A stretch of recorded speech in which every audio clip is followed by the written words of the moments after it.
G'day crew, welcome to Goat Fantasy. It's your Tuesday Rage Trade edition. Goat Fantasy brought to you by checkmyrace.au. Visit the website, it's free to use. Take control of your financial future. Brandon and the team will help you get a more competitive home loan rate. Just visit the website and mention Goat Fantasy to start saving some coin on your home loan. And nice to have you with us again. 20 rounds in the book, so 4 games to go this season. Is that right? 21, 22, 23, 24, 25, maybe even 21 rounds in the book. We're in the home stretch, no doubt about that. For some finals starting this week, perhaps one more week if you play a sort of a top 5 in your fantasy draft comps. There's now money on the line, rivalries, banter with mates. There's a lot to get down and get to business with across your different leagues that you're playing. So thanks for staying with us through the back part of the season, and we'll try to keep pumping out some content for you. As far as trade targets this week, I want to get to that in a moment, but I also want to talk about some news. It gets to this point of the year, I feel like there are a lot of similar targets that we're all looking at to improve our sides. And a couple of them have been in the news. So we know that Finn Callahan's out for the rest of the season. Popular in draft and Supercoach, perhaps not so much in AFL fantasy, but that ankle injury means that he's gone. So a forced trade for some in Supercoach, and then some interest around Darcy Cameron and Wayne Miller this week as potential trade targets, as well as Rowan Marshall, particularly in AFL fantasy, who had back spasms and was a late withdrawal last week. So Darcy Cameron at Collingwood training today, just did laps and running off to the side, did a teeny bit of ruck craft at the very start of the session, but to be honest, did bugger all. And Craig McRae said in his press conference afterwards that Darcy's just been managing some soreness over the last couple of weeks. He's put together a tremendous run of form from a fantasy perspective. So the idea that we could potentially move to Darcy Cameron from Marshall, who's now got TDK plus this back issue to contend with, Cameron with what appears to be a fruitful matchup coming against Geelong, Edwards and Blitzarves. So you have to take into account the fact that Cameron has been named up as sore and didn't train in the main session for Collingwood today. So that's something just worth considering. He probably is the number one ruck target right now, considering price and output, but still something to consider. Marshall has been named as a test this week by St Kilda. Looked terrible pre-game, but these things can bounce back pretty quickly. If he gets through the week unscathed and can run around unencumbered, then he'll play for the Saints. But the question is, do you really want him in your team? With TDK back, he has a low break even, so you're not going to lose cash, but you're not necessarily going to get great output from Marshall. So that's one to consider. Of course, Cameron plays Thursday night, so you have to make your decision a little quicker. And then Jordan De Goey didn't train today, so he's not well. He's got a viral issue. He'll be named according to Craig McRae and being given every chance to get himself right, but a pretty popular player in fantasy this year, has been excellent, really, sort of from about week 5 or 6 of the season. So he's in a little bit of doubt, so that's one to watch for Wednesday teams and then in the lead up to Thursday night. So there's some moving parts there for people in their forward lines.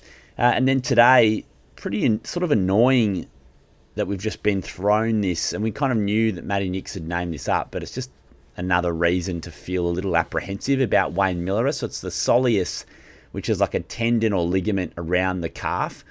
So falls into the similar family as the plantaris, which caused Matthias Philippou so many issues last season. Sort of thing you can play through, and it's not uncommon to hear about this, where it's a little bit aggravated or it's a bit sore, but it doesn't stop you from playing.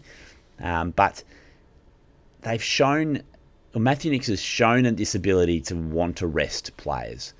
And they're playing Essendon and Richmond. Is there a chance that Miller doesn't play against Richmond next week if he's still feeling a bit sore? There's no way they can lose that game. And Matty Nicks spoke about how they'd learnt from last year and they want to be cherry ripe for finals. So if you're looking at Wayne Miller this week, I would say just be cautious about that possibility. I was listening to Selby this morning and he sort of said, you could feel safe, because everyone's probably got Hugo Hawker-Hahn as your emergency defender. So if Miller misses, then you've got the guy who's going to be taking some of his kicks, literally waiting to come into your side as the emergency. And maybe you can hang your hat on that, but just worth considering. Just from my perspective, probably because I'm looking at a forward this week, but Isaac Rankin just feels like just about the best target. Essendon and Richmond to come. Playing lots of midfield minutes, certainly not under any sort of injury cloud. Feels like it could be a massive 2 weeks for him. He's been excellent the last few as well. He hasn't let us down since he's been injected into the midfield.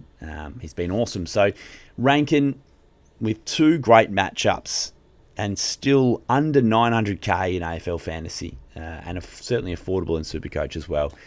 Feels like a guy we could go to this week.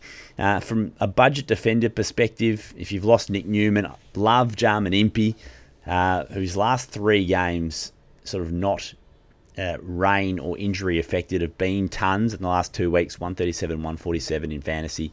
I got him in Supercoach on the weekend as a budget option. It was essentially a downgrade from Holmes to allow an upgrade elsewhere.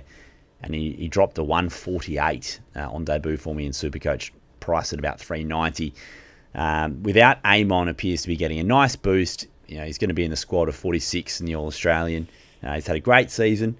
So I love that pick in either fantasy or Supercoach. Sean Manor is very cheap, under 700 in fantasy. And it may not, Thursday night may not be his night, and you can potentially wait a week here, but so cheap, and Geelong have a superb run home. If you like the idea of sort of stocking up on a few Geelong players, Manor could be one to look at. If you're looking to get off Rowan Marshall and actually make a bit of cash, you could do that with Sean Manor. And then a few people have talked about Hugh McCluggage as an option this week. He was dominant against Port Adelaide on Sunday, as were a few Brisbane players. So Zorko, Ashcroft and McCluggage all scored really well. Zorko's the one, non-injury affected games. He's averaging 110 plus. Will Ashcroft is dominant, one of the dominant forces in fantasy right now. Had a brilliant second half of the season. You're certainly paying for it now, but he's a captain option for you. And Hugh McCluggage, pretty hard to trust him after what's been a pretty dismal season, but he went through the roof on the weekend, looked back to his old self, and Dunkley, the other one from Brisbane, who's just laying a lot of tackles and sort of looks more like the Josh Dunkley that we know. But if you need to trade Finn Callaghan, the man to trade in this week, Errol Goulden, after 41 disposals and the Sydney Derby medal, the Brett Kirk medal, I reckon Errol is the man this week, and I reckon a lot of teams will be looking to bring him in. Just looks like he's found his rhythm coming back after that injury and is absolutely ready to go and ripe for the picking in the run home for the Swans. So Errol is what I'm ticking off this week. If you can get there, if you need to make a change in your midfield. Otherwise, Isaac Rankin feels pretty nice in the forward line. Jarman Impey in the back line. From a rookie perspective, not a heap out there, but I'm sure you'll make do and find a way. All right, Goat Fantasy out. We'll chat soon.